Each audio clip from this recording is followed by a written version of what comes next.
fathers, all right?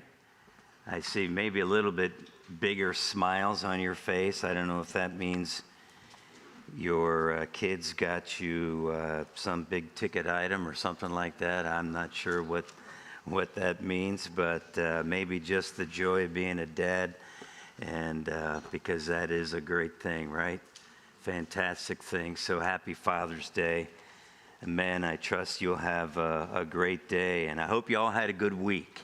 I don't know, maybe you enjoyed our first family movie night this past Friday night. I trust you were here for that, and it was a great night, and we've got 2 more coming in July and August. So great opportunity for you to invite your neighbors and friends to be there for that. So plan on that, more to come. And I don't know if this week you had the opportunity to check out the day old section at Wegmans or Weis. Some of you for last week will remember that one. And if you don't, you'll have to listen to the tape, right? But anyway, a quick review. 1 Corinthians chapter 8. 1 Corinthians chapter 8, verse 1. Now about food sacrificed to idols. And as we continue on in our study in 1 Corinthians, Paul is beginning a new topic. And of course, he's continuing on. That now about is an indication that he's continuing to respond to back to verse 1 of chapter 7, which was the matters that you wrote about. The first 6 chapters, Paul dealt with issues that the household of Chloe had brought up, had told him about, had gotten word to him about things that he needed to be concerned about. And then in chapter 7, he begins to respond to a letter that we don't have, we know of, and can only understand what that was about by the way Paul responds. And so the next thing in line there was now about food sacrificed to idols. And as we mentioned, the culture in the city of Corinth included the worship of idols. Idol worship involved offering animal sacrifices in the pagan temples to those idols.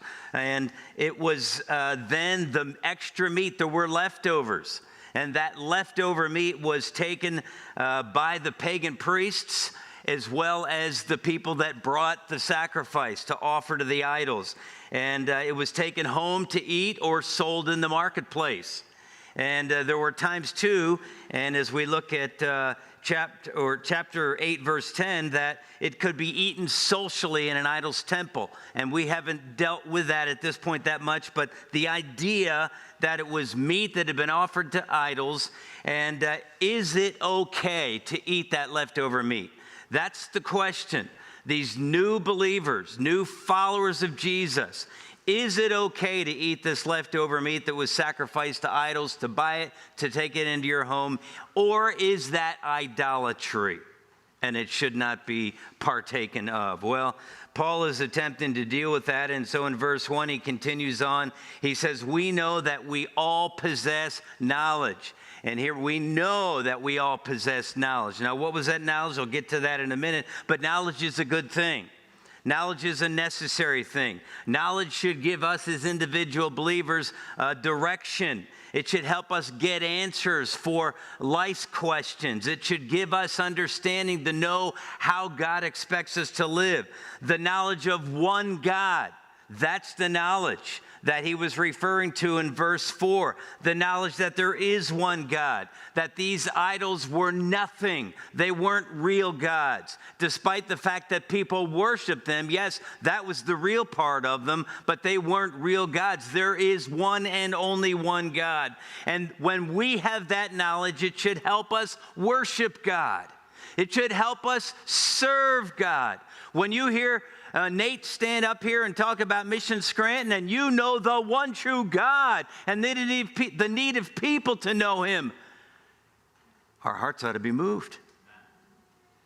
We ought to be ready to, I know that God, and I need to tell others about that God. So it ought to cause us to serve. It ought to cause us to love others. Why? Because we know that God is love. It ought to cause us to have more faith. It ought to cause us to live better lives for God. It should set us apart as followers of God. Listen, the more we know, the more godly we should be, or the godlier. I'm still not sure which is the right way. My spell check kept changing it to godlier, and okay, maybe some English teacher here will have to really tell me, and maybe it's one of those things that the internet has changed, I don't know. But you know, you get my drift. Let me say it this way. The more we know, the more like Jesus we ought to be. We get all that knowledge. We get all that truth right here.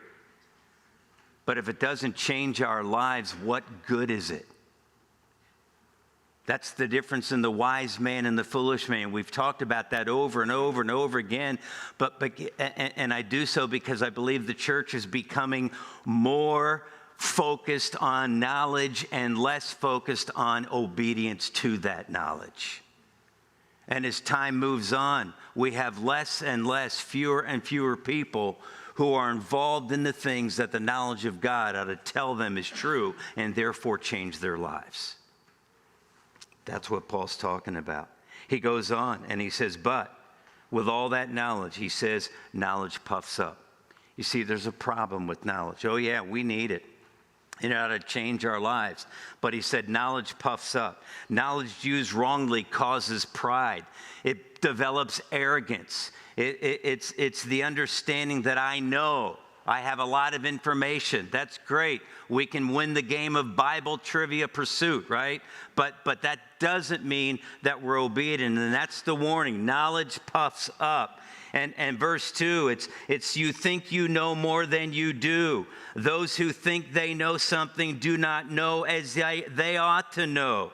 And those with this kind of knowledge, this prideful, arrogant knowledge, the way they live it out, they act in a way as a result that does not endear them to people. You know, have you know anybody like that? Who has that kind of a know-it-all attitude? You know, the guy that stands at the water cooler in the office or wherever else and has all the answers and typically doesn't endear himself to everybody. Knowledge puffs up. And remember, 1 Corinthians is a corrective letter. And Paul is seeking to do correcting here in 1 Corinthians chapter 8. And so verse 4, we know that an idol is nothing at all in the world and that there is no God but one God. Paul is saying that. That's the knowledge. That's what we know. We don't have to worry about these idols because meat offered to idols isn't legit. Those idols don't exist. They aren't gods. There is one God. And so as he's going through the text here, he's basically saying that we know that there are no other gods, despite the fact that some people worship idols. That's insignificant compared to the one, the only God that we know, the true God. Therefore, with that knowledge, it's like, okay, let's eat. That's what he's saying, all right? Let's eat. It doesn't matter because idols aren't real gods. You see, in this case, knowledge leads to freedom.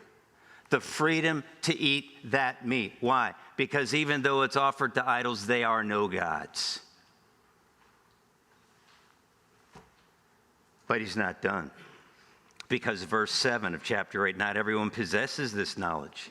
What? Not everybody understands that even though those idols are viewed by some as gods who are worshiped with sacrifices as gods, they don't get it. And even though they would know God, or Paul wouldn't be writing to them as brothers and sisters, the concern there is that he says, verse 7, some people are still so accustomed to idols that when they eat sacrificial food, they think of it as having been sacrificed to a god. And since their conscience is weak, it is defiled. But food does not bring us near to God. We are no worse if we do not eat, or no better if we do. Again, it doesn't matter, except for the fact that there are those that are still struggling with it, new believers. Those who he says here as he moves on, their conscience is weak. And that's the concern. So the answer, that knowledge, which then would mean for some, they shouldn't eat that meat offered to idols. because they have a weak conscience, and they would be violating their own conscience, and they would sin as a result. And so Paul is saying, then don't eat it. You say, wait a minute, you just said he said it was all right to eat it. Yes. He also says, don't eat it. Why? Because it's that individual and the knowledge they have and how it affects their conscience or doesn't affect their conscience that determines whether or not. So yes, Paul is saying there are some of you who eat up, enjoy. There are others that he's saying your conscience is weak, you're concerned about this. This is a question. You don't have the freedom. You don't have the right in your own heart. Do not eat that. So some yes, some no. But wait, there's more. Paul has to say. Even saying to those who could eat the meat offered to idols. Because we get to verse 9. He says, be careful then, however, that the exercise of your rights does not become a stumbling block to the weak, that we don't cause them to trip up and fall and sin. And then he says, for if someone with a weak conscience sees you with all your knowledge eating in an idol's temple, won't that person be emboldened to eat what is sacrificed to idols? So this weak brother, verse 11, or sister, for whom Christ died, is destroyed by your knowledge. When you sin against them in this way and wound their weak conscience, you sin against Christ. Here it is. Therefore, if what I eat causes my brother or sister to fall into sin, even though it is perfectly okay for me to eat it, but if it causes my brother or sister with the weak conscience that doesn't feel comfortable with eating that meat offered to idols, then I won't eat it. And that's what Paul says. He says, I will never eat meat again so that I will not cause them to fall. And that's not Paul's admission that he's going to be a vegetarian. Somebody may, see? There you go. No, that's not what he's talking about. Then I'll never eat that meat offered to idols again. Because I don't want to cause my brother or sister to fall into sin.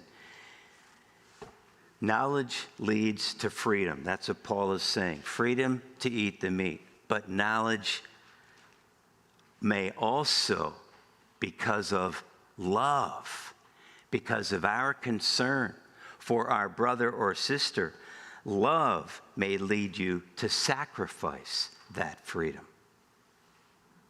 Did you get that? Yeah, knowledge leads to freedom. But love may lead you to sacrifice that freedom.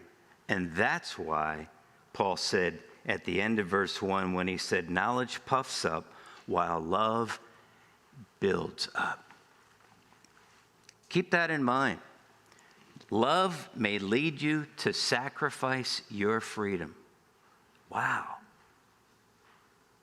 That could be a hard one.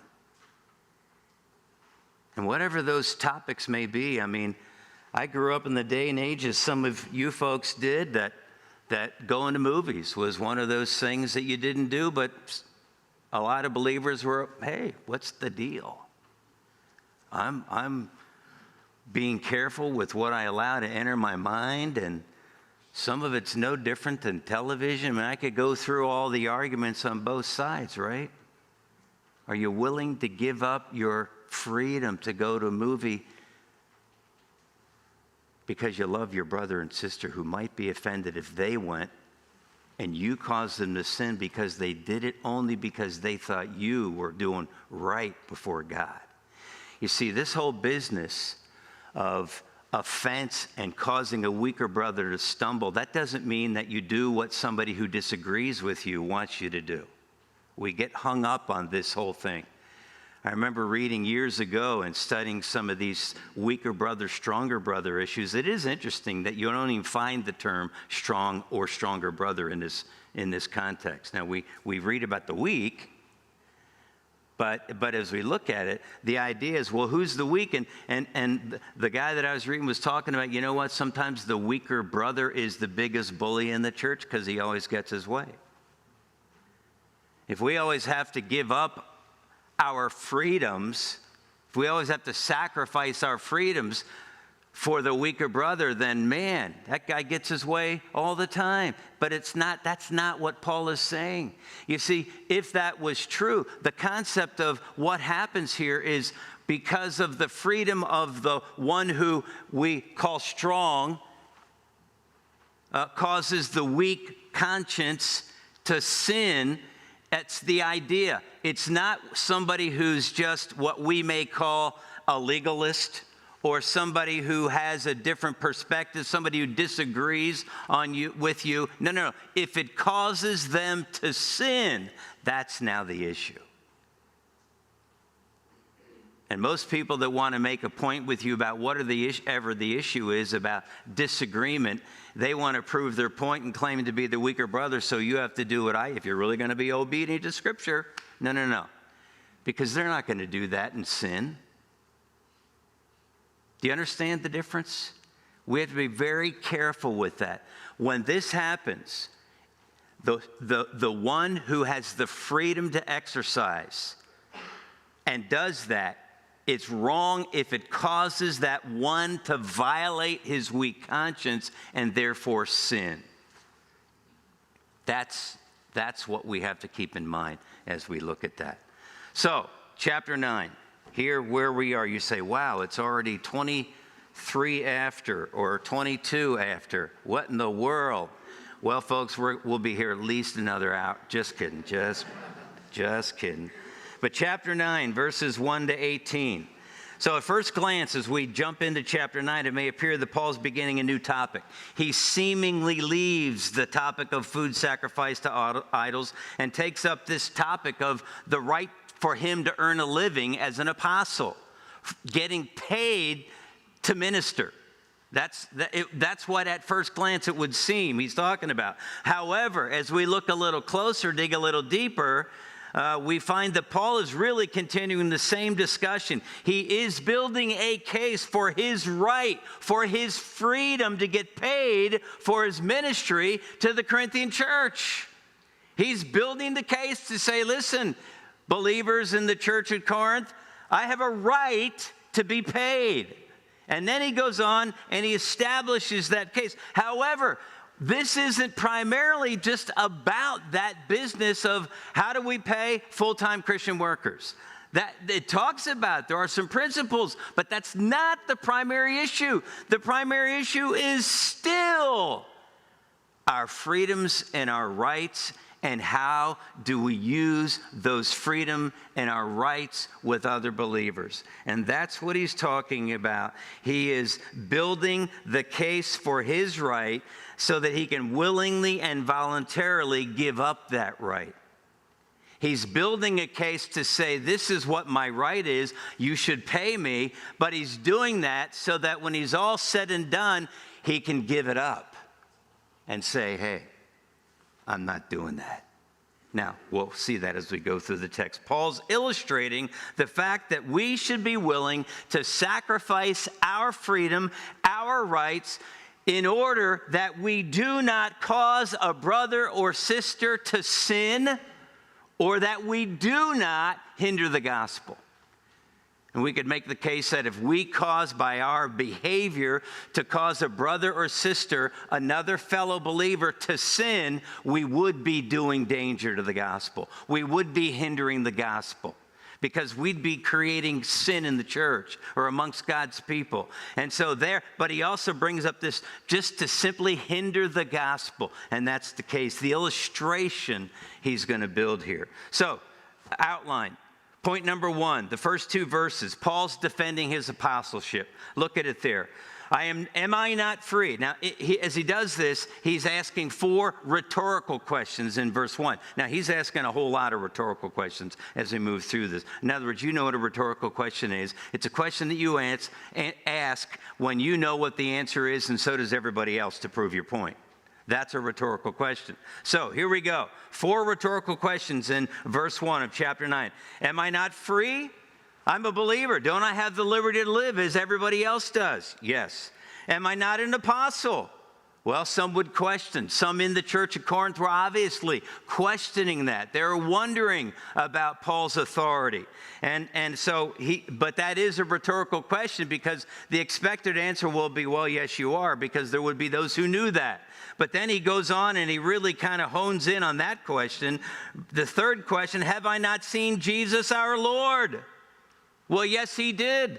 Keep your place there, but just look ahead to chapter 15. Chapter 15. You could go back to Acts chapter 8 and see, Acts 9 and see, no, chapter 8, Paul on the road to Damascus, when he got saved, he saw the resurrected Jesus. God stopped him in his tracks. But look what he says in chapter 15 and verse 8. And last of all, he's talking about the resurrected Jesus in chapter 15, the resurrection chapter. And he says here, last of all, he appeared to me also. Paul's talking. Jesus appeared to me. He claimed that. But we know that's true when you go back to the book of Acts and study how Jesus confronted Paul, where Paul got saved on the road to Damascus. So yes, all of that's true. Have I not seen Jesus our Lord? Are you not the result of my work in the Lord? He says, verse 2, even though I may not be an apostle to others, surely I am to you, for you are the seal of my apostleship in the Lord. He's saying, listen, God has called me. I'm sent by him. That's an apostle, one who is sent with a message. And so he's saying, I am sent. He says, verse 1 there, are you not the result of my work in the Lord? Are you not the result of my apostleship ministry? Of course you are. Remember, we saw back in Acts chapter 18, Paul started the church at Corinth. He ministered to the people in Corinth. People got saved. Their lives were transformed. He ministered there for 1.5 years, and now he's talking to those believers, many of whom came to Christ as a result of his ministry. And he says, you are proof positive that God has called me to serve as an apostle. And that's why he says, am not I? He says, are not you the result of my work in the Lord? And even though there may be some others who doubt that, of all people, you, he says, verse 2, you should know better. You should know, because you've seen the work God has allowed me to do. The Corinthian church is evidence. It's like a seal, a stamp of God's approval on Paul's ministry to the Corinthian church. So he says, I am an apostle. So that's the first 2 verses. He's defending, we see, I think I have the outline here. He's defending his ministry of apostleship. Secondly, we start in verses 3 to 14. He now defends his right to get paid. He's building the case to defend his right to get paid, verses 3 to 14. And here's a whole lot more of rhetorical questions. Verse 3 said, this is my defense to those who sit in judgment on me. All right, he's kind of saying, listen up. Here we go. Look at verse 4. He says, don't we have the right? Who's the we? He's talking about those who are in ministry, those who are apostles, those who are serving God. He says, don't we have the right to food and drink? In other words, don't we have the right to eat, to get the daily bread that we need as a result of our ministry to you? Look at verse 5. Don't we have the right to take a believing wife along with us, as do the other apostles and the Lord's brothers and Cephas? That's Peter. We know Peter was married, right? We see it right here. They took their wives along as part of the ministry, and it says, don't I have that right? Don't we have that right? You'd have to pay for them too. Then he goes on, verse 6. And he says this, or is it only I and Barnabas who lack the right not to work for a living? Lack the right to not work for a living. My weak English grammar, I already told you that about, is it more godly or godlier? You'll have to figure that out. But here it's like, okay, doesn't that sound like a double negative? Lack the right not to work for a living. What he's saying is, we do have the right to work for a living. Earn our living from the ministry. In other words, not be in ministry as an apostle and have to take a secular job, a job outside of the ministry. He says, don't we have that right like everybody else does? That's how he's really saying it there. Then he goes on, verse 7, who serves as a soldier at his own expense? How many of you guys have been in the military? Men or women? How many of you have been in the military? Yeah, there's hands, a number of you. All right, great. Did you have to clothe yourself, feed yourself? Did you have to find a place to live? No. The United States government, whatever military branch you served in, they provided your uniforms, your clothing. They provided your weapons. They provided your food. They provided a place to sleep, right? Now, I realize that during wartime, you'd have been out in but they gave you a blanket. That's what he's saying. Soldiers don't have to earn their keep. They get paid to do that. Then he goes on and he says, who plants a vineyard and does not eat its grapes? How many of you got gardens in the ground this summer already? Yeah. Do you have a right to eat the vegetables that come as a result of your hard work? You say, you better believe I do. Some of those dumb rabbits don't seem like they understand that. But yeah, okay. Well, that's what he's saying. We planted a vineyard. Don't we get to eat the grapes? And then he goes on. He says, who tends a flock and does not drink the milk? Now, I always thought a flock was sheep, but I don't know. Is there sheep milk? I know there's goat milk. All right, and so that's what he's saying. Again, it's the same principle. You get the benefit of taking care of that flock. And then he goes on, verse 8, do I say this merely on human authority? Is this just all of my ideas that I'm dreaming up here? He says, doesn't the law say the same thing? The law of Moses in the Old Testament? Doesn't the Old Testament have something to say? The same thing as what I'm saying when he says, the law of Moses, verse 9, it is written, do not muzzle an ox while it is treading out the grain. Deuteronomy chapter 25 and verse 4 is what Paul is referencing here. The Old Testament law, and he was telling those who owned oxen how to take care of those oxen while they're working for you. And they would be in a big round tank. There was a couple ways for them to do that. They would walk around in circles, kind of harnessed in the middle, dragging a heavy wood object that would smash the grain that was underneath that board, so it would separate the grain from all the stuff in which it grew, the chaff. Or sometimes there wasn't a board, and those oxen just walked around and trampled on it till the grain came out. But while they were doing that, God had told those farmers, let the oxen eat while they're working. Let them bend over and eat some of that grain while they're working. That's what he's saying. I remember I worked at an apple peach orchard when I was a sophomore in high school down in South Jersey.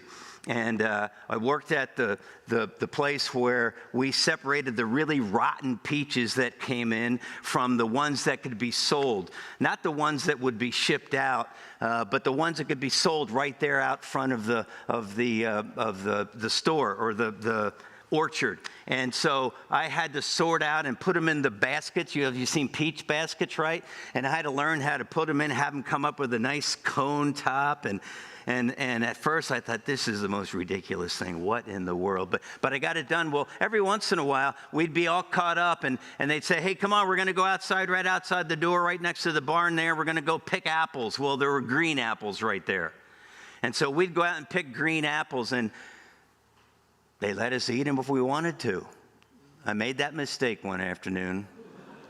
About 3 green apples were consumed, and I didn't feel real good that night at dinner. But, it's like that's the concept. The oxen get to eat while they're working. That's the whole idea that's involved. And then Paul says there, as he's going on with that, he says, is it about oxen that God is concerned? Well, yeah, he was back in the Old Testament, but he's saying this is also for you to get the point that a laborer is worthy of his of being a worker is worthy of that labor. He deserves to be fed while he's working. So he says this is for us too, right? And he goes, yes, this was written for us, because whoever plows and threshes should be able to do so in the hope of sharing in the harvest. If you work, you deserve to eat. You need the strength, you can do that. He continues on. Verse 11, if we have sown spiritual seed among you, is it too much if we reap a material harvest? No, that's his whole point again. He's talking about this idea of a laborer deserves to be paid for his efforts. And even in the work of the ministry, that's what he's saying. If we've sown spiritual seed among you, he then says, is it too much if we reap a material harvest? Payment. Verse 12. If others have this right of support from you, shouldn't we have it all the more? In other words, Paul's saying, we're not the only ones that you're paying or have thought about paying or have paid in the past who are serving God with you. And if they deserve to be paid, so do we. And then he goes on. Little pause here. Verse 12 of 1 Corinthians 9, he says, but we did not use this right. We deserve to be paid, but we didn't claim that right. On the contrary, we put up with anything rather than hinder the gospel of Christ. We chose not to get paid because we didn't want to hinder the gospel of Christ. Now, how did that hindrance happen? Not real sure. It could very well have been that just like the preachers and teachers of the day that would come into the city of Corinth to gather a crowd, and hopefully people would pay them to do that, or if some rich patron hired this guy so that he could also make him say what he wanted him to say, he'd earn a living that way. But Paul wasn't one of just those preachers that came into town with a message to share so that he could make a living. No, he was there to promote the gospel of Christ. And whatever that hindrance may have been, Paul is saying, we will not receive a living. We don't want to exercise our right to be paid because we don't want to hinder the gospel of Christ. Now, hold on to that, because he goes back to his argument. Verse 13, don't you know that those who serve in the temple get their food from the temple, and that those who serve at the altar share in what is offered? In other words, the priests and Levites in the Old Testament, you could read back through the Old Testament, you'll find out that God designed a way for them to be paid from the sacrifices that came in by the people. God took care of them. That's how the Levites and the priests were paid, at the temple and at the altar. And then verse 14, in the same way the Lord has commanded that those who preach the gospel should receive their living from the gospel. Jesus said that. You could check out Luke chapter 10, verses 1 to 7. And there in those verses, he talked about the 70 that he sent out 2 by 2 and said, when you go out there, hey, look for people that will take you in. Why? Because you deserve to be paid for your ministry in the Lord. They will take care. That's how God provided. That's what he's saying. In the same way, the Lord has commanded that those who preach the gospel should receive their living from the gospel. But, verses 15 to 18. Paul says, I have not used any of these rights. Now, we just kind of stopped verse 12 in a brief pause. But I have not used any of these rights. That's the word for freedom as well. I've not exercised my freedom to be paid. That's what he's saying. Why does he say this? He says, and I am not writing this in the hope that you will do such things for me. In other words, he says, and by the way, this isn't reverse psychology. I'm not just saying I have the right to be paid, but don't want to get paid so you'll feel sorry for me and pay me. You know how that goes, right? We all know how to work backwards and kind of sneak in the back door with an argument. We tell somebody, no, I really don't want that, but in fact, I really do want that. Paul says, I'm not doing that. He said, that's not what's going on here. So he says, I'm not writing this in the hope that you would do such things for me, for I would rather die than allow anyone to deprive me of this boast. What boast? He says, for when I preach the gospel, I cannot boast since I'm compelled to preach. I can't brag about it because God called me to preach on the road to Damascus. When he got saved, he said, I've called you to preach to the Gentiles. Go do it. And he says, so I can't brag about that because I'm doing it because God called me to do it. But he says, woe to me if I don't preach the gospel. But verse 17, if I preach voluntarily, I have a reward. In other words, if you're not paying me, I've got a reward. If not voluntarily, I'm simply discharging the trust committed to me. If you pay me, then I'm just doing whatever. But he says here, verse 18, what then is my reward? Just this, that in preaching the gospel I may offer it free of charge, and so not make full use of my rights as a preacher of the gospel. What I'm concerned about is preaching the gospel free of charge. I have the right to be paid, but that doesn't matter to me because I'm more concerned about the advancement of the gospel than I am to get paid, and I'll sacrifice. I will make tents so that I don't have to charge the church. Now, Paul was paid by other people. They took offerings and sent it to him. But he's telling the church in Corinth, I don't want you, because I want the gospel to go out, and I want to do it free of charge. I'll sacrifice my right to compensation. No. Again,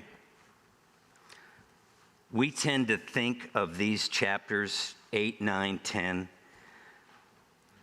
as chapters that are about our freedoms and our rights. How do we get or keep our freedom? How do we get or keep our rights? But it's really about being willing and ready to sacrifice our rights for the cause of Christ. That's the point Paul's making. He's using himself as an illustration. He's illustrating the point with his own life.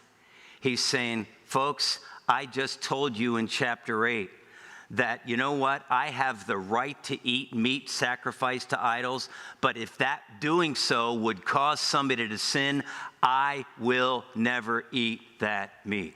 Because I will not cause my brother or sister to sin because of my freedom, my right. I will sacrifice that. And he illustrates that point in chapter 9 by saying, I deserve the right to be paid because I'm a minister of the gospel. But he says, after he builds that big case, there's nobody hearing those first 14 verses that wouldn't understand that Paul should be paid for his ministry. Did you hear what Nate said this morning? He had a full-time job and he gave it up to go do Mission Scranton. Well, how do you do that? Well, you trust God first. You know that there's one God, the true God, because that one God has stirred your heart, and then God will provide as he raises support. God will use God's people to provide so that he can do that ministry. But what Paul is saying, he's saying, I am willing to give up my right to be paid so that I can minister the gospel, so there's nothing that I would do that would hinder the gospel of Christ. We said it earlier. You know what that tells us about Paul? He's all in. He's all in. I would say, as it relates to Mission Scranton, Nate is all in. He didn't ask me to say that. I didn't tell him I'd compensate him for saying that. All right? But it's obvious. He is all in. Or he wouldn't be giving up sacrificing his right to a full-time job to serve God at Mission Scranton. Let me say it again. We said it earlier. Knowledge leads to freedom, but love may lead you to sacrifice that freedom for the advancement of the gospel. You say, so what about all this? We already heard that there's not meat sacrificed to idols being sold in any grocery store in our town. It's okay. But what's the point? Well, my question would be to you this morning, what sacrifice will you make to advance the gospel? What sacrifice will I make to advance the gospel here in northeastern Pennsylvania? I just started thinking, and I'm not going to go through it. I have a list of things. Jesse, just throw them all up there. Are you willing to sacrifice your time and energy and free time and all to serve God? Are you willing to give up a Friday night to show up Friday night at the family movie night, which is designed to advance the gospel in our neighborhoods? You can invite people who don't know Jesus to just come and have a good time. Are you willing to give up, sacrifice your free Friday night to come serve God? Are you willing to do that on Sunday mornings? Maybe sometimes it means your sacrifice sitting in the auditorium and being preached to serve down the hallway. I don't know what that means. Maybe it means you'll get here earlier. You'll sacrifice an extra hour of sleep so that you can get up earlier and be part of our greeter team that meets you at the front doors in the morning, or the cleaning team during the week that makes our buildings worth clean so that you can come and not worry about sitting in dirt and all the rest of it. Maybe you'll sacrifice. What will you sacrifice for the advancement of the gospel? How about just being here? I'd rather not. Or, we've had a rough week and we've been busy all week long. Would you be willing to give up some of that rest that maybe on Sunday you'd rather do than coming and being here for 2 or 3 hours on a Sunday morning? How about would you be willing to give up some time on a couple hours during the week to be part of a community group? Why? To advance the gospel? How about giving? Would you give your home as a meeting place where a community group could meet once a week? It would take a little bit of extra cleaning maybe during the week, men. See? Are you willing to give of your resources? Are you willing to sacrifice? Are you willing to trust God? What about inviting? Are you willing to invite somebody to the family movie night? Praying. Are you willing to pray? Boy, now you can do that right in the comfort of your own home. The question, Jesse, would you put that back up there? The question, what sacrifice will you make to advance the gospel? Paul is saying we need to be concerned about the gospel, about one another, and exercising love and being willing, because we love one another, to sacrifice our freedoms and our rights. And we need to be concerned about not hindering the gospel and be willing to sacrifice whatever it may be to advance the gospel. What sacrifice will you make to advance the gospel? Folks, this church has been here 52 years.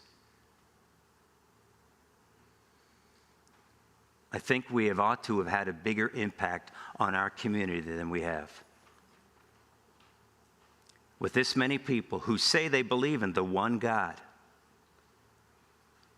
what are we willing to sacrifice because we say we believe in one God? Though we have rights to use our time and resources and relationships in any way we want, what are we willing to sacrifice to advance the gospel? Father, boy, Paul doesn't mince words here. He's all in, no question about it. God, would you stir our hearts? Would you cause us to be willing to ask, are we all in? Because there is only one God. None of these other idols that are worshiped today around the world are real. They're not. There's one God, and we know it's you. And you've provided salvation for those who will believe. God, we say we believe that. We have all this knowledge. God, would you burden our hearts to be willing to sacrifice whatever it may be for the advancement of the gospel. For it's in Jesus' name I pray. Amen.